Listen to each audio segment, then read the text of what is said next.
औज़ुबिल्लाहिमिनश्शैतानिर्रजीम बिस्मिल्लाहिर्रहमानिर्रहीम। Dear students, अस्सलाम वालेकुम। उम्मीद है आप सब खैरियत से होंगे। तो आज हम अपना सेकेंड ईयर का लेक्चर नंबर 7 शुरू करते हैं, representation of electric field lines.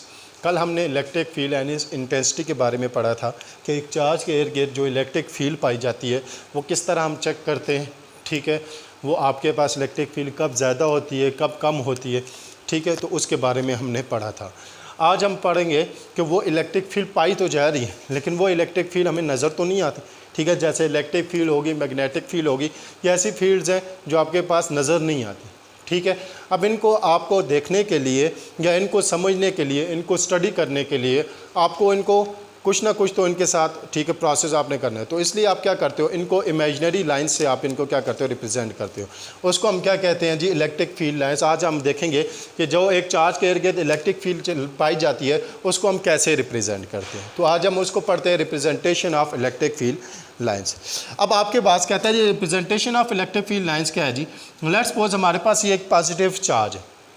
ठीक है, अब इस चार्ज के इर्द गिर्द क्या पाई जा रही है, एक इलेक्ट्रिक फील्ड पाई जा रही है। अब वो इलेक्ट्रिक फील्ड आप कैसे रिप्रेजेंट करेंगे कि वो इलेक्ट्रिक फील्ड कितनी है, कहाँ पर ज़्यादा स्ट्रॉन्ग है, कहाँ पर ज़्यादा वीक है, कहाँ तक वो एक्सपेंड कर रही है, उसको आप कैसे रिप्रेजेंट करेंगे।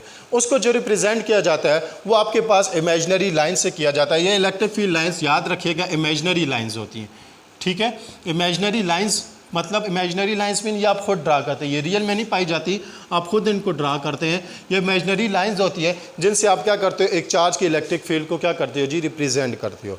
अब ये इमेजिनरी लाइंस कैसे ड्रा की जाती है, यह नहीं है कि आप अपनी मर्ज़ी से इन इमेजिनरी लाइंस को ड्रा कर दें। इनको ड्रा करने का भी आपके पास एक तरीका है। आप इन इमेजिनरी लाइंस को कैसे ड्रा करेंगे, आप क्या करेंगे, उसी तरह एक टेस्ट चार्ज लेंगे। कल जैसे हमने लिया था एक टेस्ट चार्ज, उसी तरह आपने क्या करना है जी, एक टेस्ट चार्ज लेना है Q0। ठीक है, एक छोटा टेस्ट चार्ज को मैंने कल भी आपको बताया था, वो आपने क्या लेना है, टेस्ट चार्ज का साइज़ स्मॉल लेना ताकि वो ओरिजिनल फील्ड को डिस्टर्ब ना कर सके, ओरिजिनल जो सोर्स चार्ज की फील्ड है उसको डिस्टर्ब ना कर सके। इसलिए हमने क्या लिया जी, एक टेस्ट चार्ज लिया। अब इस टेस्ट चार्ज की मदद से हम क्या करेंगे, ये जो इमेजिनरी लाइन्स है या जिनको हम इलेक्ट्रिक फील्ड लाइन्स कहते हैं, इनको हम ड्रा करेंगे। वो कैसे ड्रा करेंगे, हम इस जो टेस्ट चार्ज है इसको क्या करेंगे, इस सोर्स चार्ज के करीब लाएंगे। जैसे जैसे सोर्स चार्ज के करीब लाएंगे, अब जहाँ से ये फील्ड आपके पास, या आप उधर से लेते हो या लेट्स सपोज आप इस चार्ज के करीब से शुरू करते हो। अब आप क्या करते हो, इस चार्ज के करीब से इस जो टेस्ट चार्ज है इसको दूर लेके जाते हो। अब लाजिम बात है, पॉजिटिव पॉजिटिव को क्या करेगा, रिपेल करेगा। अब इसको दूर आप लेके जाते रहते हो। ठीक है, ये आप इसको दूर लेके जा रहे हो। ठीक है, उस पॉइंट तक लेके जाओगे जहाँ तक आप देखोगे कि इस टेस्ट चार्ज पर कोई फोर्स लग रही है। जैसे ही इस टेस्ट चार्ज पर फोर्स क्या होगी, ख़त्म होगी। अब लेट्स सपोज ये वो पॉइंट है जहाँ पर इस टेस्ट चार्ज पर फोर्स लगना ख़त्म होगी। अब इसके बाद इसको आगे लेके जा रहे हैं तो इस पर कोई फोर्स नहीं लग रही। ये वो पॉइंट था जहाँ पर इस पर मैक्सिमम लास्ट फोर्स लग रही थी। तो इस पॉइंट तक आपने उसको क्या कर देना है जी, उस लाइन को स्टॉप कर देना है। अब जहाँ से स्टार्ट हो, जहाँ पर स्टॉप एंड हुई, अब ये क्या कर रहा था, पॉजिटिव पॉजिटिव को क्या कर रहा था, रिपेल कर रहा था। तो मतलब इसको अपने से अवे भेज रहा था, तो इसलिए इसकी डायरेक्शन भी आपने उसी हिसाब से ड्रा करनी है। अब आपने उसी डायरेक्शन में एरो भी ड्रा कर देना। आपने क्या किया, एक टेस्ट चार्ज लिया, आपने इस पॉजिटिव चार्ज के करीब रखा, देखा आपने पॉजिटिव चार्ज इस पॉजिटिव टेस्ट चार्ज को अपने से अवे भेज रहा है। अब आप देखते रहे कि कितनी आपके पास डिस्टेंस तक वो इस पर फोर्स लगा रहा है। आप इसको आगे लेके आते रहे जहाँ तक आपने लाया, एक आखिरी पॉइंट ऐसा आया जहाँ पर उसके बाद उस पर अब फोर्स लगना क्या होगी, बंद होगी। वो पॉइंट क्या था, वो पॉइंट था जहाँ पर इस इलेक्ट्रिक सोर्स चार्ज की फील्ड क्या हो गई है, ख़त्म हो गया। अब आपने सोर्स चार्ज से लेकर उस पॉइंट तक क्या कर देनी है, एक लाइन ड्रा कर देनी है। और फिर आपने इस डायरेक्शन के लिए आपने एरो ड्रा कर देना, क्योंकि ये इसको क्या कर रहा था, अवे भेज रहा है।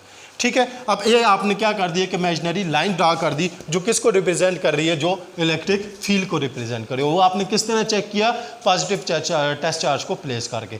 इसी तरह आपने इसको पॉजिटिव टेस्ट चार्ज को इसके, क्योंकि आपको कल मैंने बताया था electric field in the form of sphere होती है, तो इसको चारों डायरेक्शन मतलब 3 डायमेंशनली आपने इस पॉजिटिव टेस्ट चार्ज को इसके इर्द गिर्द क्या करना, उसी तरह इसको आपने आगे मूव करते जाना है और इसकी इलेक्ट्रिक फील्ड लाइंस ड्रा करती जानी है। अब इलेक्ट्रिक फील्ड लाइंस आप इसके इर्द गिर्द क्या करते रहेंगे, ड्रा करते रहेंगे। इसी तरह उसी प्रोसेस के ज़रिए आप इसके इर्द गिर्द इलेक्ट्रिक फील्ड लाइंस ड्रा करते रहेंगे। ठीक है, अब ये आप इलेक्ट्रिक फील्ड लाइंस इसके इर्द गिर्द क्या कर रहे हो, ड्रा कर रहे हो।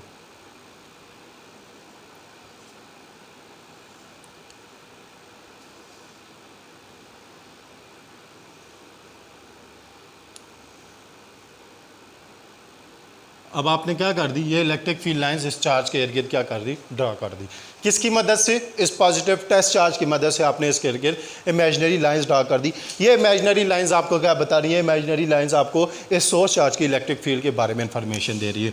और ये जहाँ पर एंड हो रही है, ठीक है, ये जहाँ पर एंड हो रही है, ये वो पॉइंट है जहाँ पर इस सोर्स चार्ज की, जहाँ तक इस सोर्स चार्ज की क्या पाई जा रही है, फील्ड पाई जा रही है। ठीक है, तो आपने इमेजिनरी लाइंस ड्रा कर दी किसकी मदद से, टेस्ट चार्ज की मदद से, जो आपको क्या बता रही है, इलेक्ट्रिक फील्ड के बारे में बता रही है कि वो इलेक्ट्रिक फील्ड कहाँ से कहाँ तक है और किस डायरेक्शन में पाई जा रही है। ठीक है, अब इलेक्ट्रिक फील्ड की आपके पास जो मैग्नीट्यूड है, ठीक है, क्योंकि आपको पता है जी इलेक्ट्रिक फील्ड क्या है जी, वेक्टर क्वांटिटी है, तो इसका मैग्नीट्यूड भी होगा और डायरेक्शन भी होगी। मैग्नीट्यूड जो है वो आप कैसे फाइंड कर सकते हो, मैग्नीट्यूड आप क्या करोगे, एक एरिया प्लेस करोगे, एक एरिया खुद से आप अपने हिसाब से एक प्लेस करोगे एरिया। लेट्स सपोज मैं एक ये एरिया ड्रा करता हूँ, ठीक है, ये एक एरिया आ गया,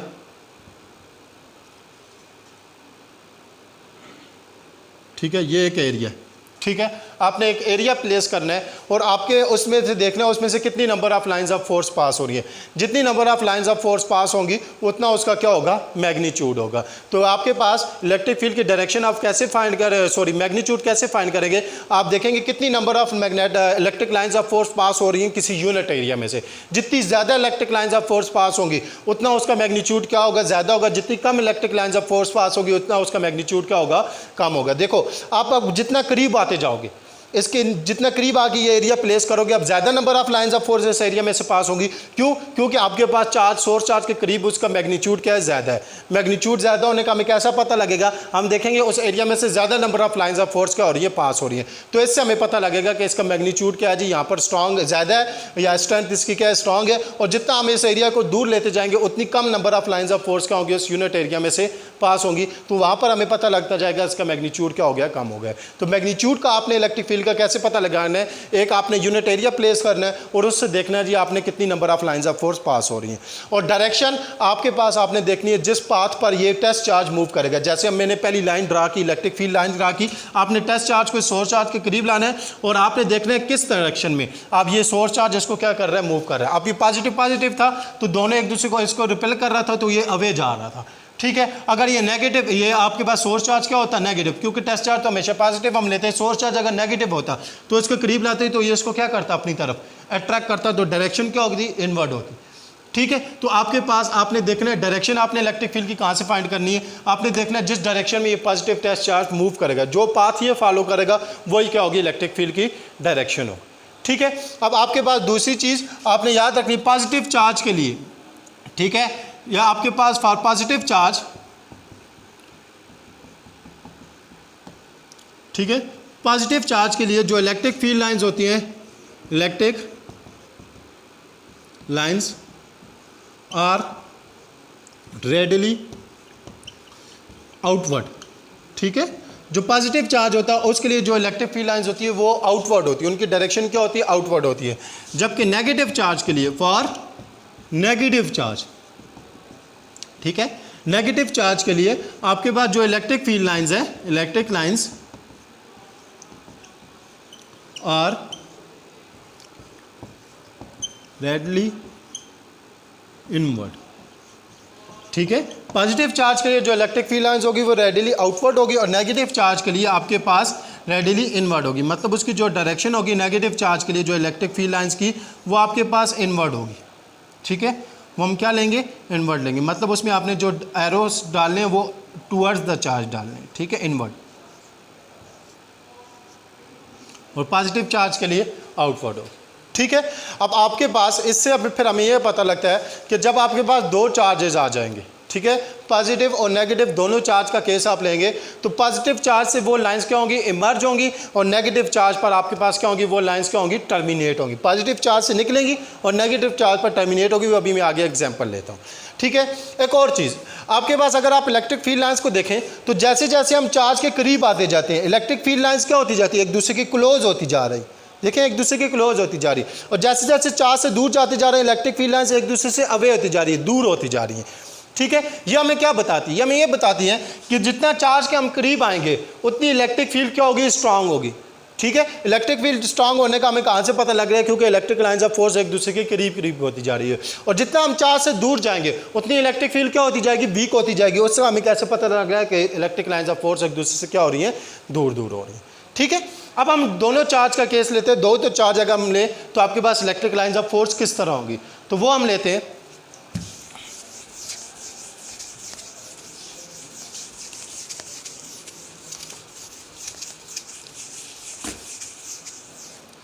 ठीक है, अब दो चार्ज लेते हैं। लेट्स सपोज आपके पास एक चार्ज आप ले लेते हैं पॉजिटिव,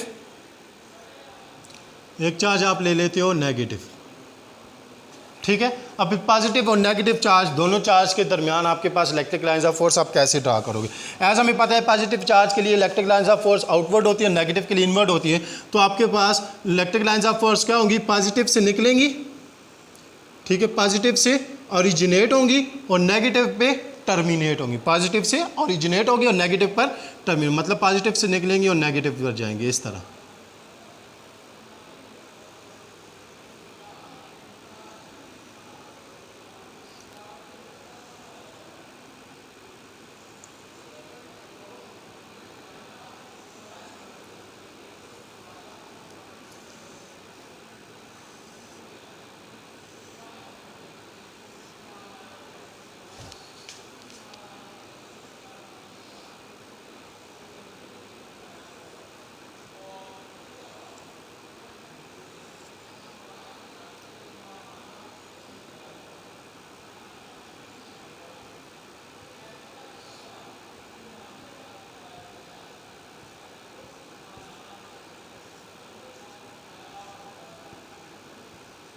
यहाँ पर अगर आप देखें तो एक दो चार्ज है हमारे पास पॉजिटिव और नेगेटिव, तो electric lines of force positive से निकल रही है और नेगेटिव पर क्या हो रही हैं, टर्मिनेट हो रही हैं। ठीक है, तो इस तरह आपके पास दो चार्जेस का जब आप केस लेंगे तो पॉजिटिव से निकलेंगे और नेगेटिव पर क्या होंगी, टर्मिनेट होंगी। ठीक है, ये दरमियान में हमारे पास क्या आ जाएगा, एक न्यूट्रल पॉइंट हो जाएगा। वो न्यूट्रल पॉइंट क्या होता है, न्यूट्रल पॉइंट आपके पास एक ऐसा पॉइंट, ठीक है, जहाँ पर इलेक्ट्रिक इंटेंसिटी की वैल्यू क्या हो जाए, जीरो हो जाए। मतलब आपके पास यहाँ पर पॉजिटिव और नेगेटिव दोनों इलेक्ट्रिक फील्ड की जो वैल्यूज़ हैं, दोनों चार्जेस वो एक दूसरे को क्या करती हैं, कैंसिल आउट करती हैं, और यहाँ पर इलेक्ट्रिक फील्ड की वैल्यू क्या हो रही है, जीरो हो रही है। इस पॉइंट को हम क्या कहते हैं, न्यूट्रल पॉइंट। ठीक है, ये कौन सा पॉइंट है, न्यूट्रल पॉइंट। ठीक है, जिसको हम किससे डिनोट करते हैं, एन से। ये न्यूट्रल पॉइंट क्या होता है, कोई भी दो चार्जेस के दरमियान में एक ऐसा पॉइंट जहाँ पर इलेक्ट्रिक फील्ड की वैल्यू क्या हो जाए, जीरो हो जाए, उसको हम क्या कहते हैं, न्यूट्रल पॉइंट। इसी तरह आपके पास अगर दो सेम चार्ज है, दो पॉजिटिव है या दो नेगेटिव है, उनका भी केस इसी तरह होगा कि आपके पास उसमें आपके पास सिर्फ फ़र्क क्या होगा, वो एक दूसरे को रिपेल करेंगी, तो वो डायरेक्शन आपके पास क्या होगी, उनकी डिफरेंट हो जाएगी, वो आप बुक में उसकी डायरेक्शन दे सकते हो। ठीक है, अब आपके पास यहाँ से हमें पता लगता है इलेक्ट्रिक फील्ड लाइंस की कुछ प्रॉपर्टीज़ के बारे में। सबसे पहले electric field lines positive charge से ओरिजिनेट होती है और नेगेटिव चार्ज पर टर्मिनेट होती है। दूसरा, आपके पास ये इलेक्ट्रिक फील्ड लाइंस रियल नहीं होती, ये इमेजिनरी होती है। तीसरी चीज़, इलेक्ट्रिक फील्ड लाइंस आपके पास क्या होगी, ये कभी भी एक दूसरे को क्या करेंगी, क्रॉस नहीं करेंगी। ठीक है, ये कभी भी आपके पास एक दूसरे को क्रॉस नहीं करती। और आपके पास चौथी बात कि जब जैसे जैसे आप चार्ज के करीब आते जाएंगे इलेक्ट्रिक फील्ड लाइंस एक दूसरे के करीब होंगे, और जैसे जैसे दूर जाते जाएंगे इलेक्ट्रिक फील्ड लाइंस एक दूसरे से क्या होती जाएंगी, दूर होती जाएंगी। ठीक है, अब आपके पास एक और केस ले लेते हैं प्लेट्स का। ठीक है, लेट्स सपोज दो हम प्लेट्स लेते हैं, एक पॉजिटिव चार्ज प्लेट है, ठीक है, और एक नेगेटिव चार्ज प्लेट ले लेते हैं। ठीक है, अब इस केस में इलेक्ट्रिक फील्ड लाइंस क्या होंगी, इस केस में भी आपके पास पॉजिटिव से निकलेंगी और नेगेटिव पर टर्मिनेट होंगी, पॉजिटिव से ओरिजिनेट होंगी और नेगेटिव पर टर्मिनेट होंगी। ये आपके पास इलेक्ट्रिक फील्ड लाइंस आप ड्रा करें। ठीक है, पॉजिटिव से निकलकर नेगेटिव पर। आपके पास ये लाइंस जो आप देख रहे हो बिल्कुल स्ट्रेट और पैरेलल आ रही हैं, ये लाइंस हमें क्या बता रही हैं कि इलेक्ट्रिक फील्ड यहाँ पर क्या है जी, यूनिफॉर्म। इलेक्ट्रिक फील्ड क्या है जी, यूनिफॉर्म है, क्योंकि आपके पास इलेक्ट्रिक लाइंस ऑफ फोर्स बिल्कुल स्ट्रेट और पैरेलल है और यूनिफॉर्मली स्पेस है। जबकि जो एंड पर होगा वो आपके पास इलेक्ट्रिक फील्ड लाइंस कुछ इस तरह होंगी। ठीक है, इलेक्ट्रिक फील्ड लाइंस कुछ इस तरह होगी, आपके पास बैंड हुई होंगी। ठीक है, ये आपके पास बैंड जो है ये आपके पास क्या शो करती है, इसको हम कहते हैं जी फ्रिंजिंग ऑफ फील्ड। क्या कहते हैं, fringing of field. Fringing of field का क्या मतलब, फ्रिंजिंग ऑफ फील्ड का ये मतलब कि आपके पास वो पॉइंट्स जहाँ पर इलेक्ट्रिक फील्ड नॉन यूनिफॉर्म हो जाए। अब ये जो लाइंस है ये अगर आप देखें ये ना तो स्ट्रेट है आपके पास, बल्कि ये क्या हुई है, बेंड हुई है। ठीक है, कुछ आपके पास इनका क्या है जी, आपके पास स्ट्रक्चर बैंड है, ठीक है। ये हमें क्या शो करती है, यहाँ पर इलेक्ट्रिक फील्ड क्या होगी, नॉन यूनिफॉर्म। जबकि इन बिटवीन द आपके पास प्लेट देखें तो इलेक्ट्रिक फील्ड लाइन सारी स्ट्रेट है और पैरेलल और यूनिफॉर्मली स्पेस है। ये हमें बताती है इलेक्ट्रिक फील्ड यूनिफॉर्म है, जबकि ये हमें क्या बताती है कि इलेक्ट्रिक फील्ड क्या है जी, यहाँ पर नॉन यूनिफॉर्म है, इलेक्ट्रिक फील्ड नॉन यूनिफॉर्म, ठीक है। और इसको हम क्या कहते हैं, फ्रिंजिंग ऑफ फील्ड। आपके लिए आपके पास एमसीक्यूज़ के लिए इंपॉर्टेंट है, फ्रिंजिंग ऑफ फील्ड क्या होती है, जहाँ पर electric field lines non uniform है, ठीक है। तो ये आपके पास क्या था, इलेक्ट्रिक फील्ड लाइंस का केस था। इस तरह आप और भी केसेस ले सकते हैं, जो आपके पास बुक में मुख्तलिफ डायग्राम्स बनी हैं, वहाँ पर भी आप केसेस लेकर मुख्तलिफ इलेक्ट्रिक फील्ड लाइंस को रिप्रेजेंट कर सकते हैं। उम्मीद है आपको इलेक्ट्रिक फील्ड लाइंस के बारे में समझ आई होगी। इंशाल्लाह हम अपने नेक्स्ट लेक्चर में आपको मिलते हैं, तब तक के लिए अल्लाह हाफ़िज़।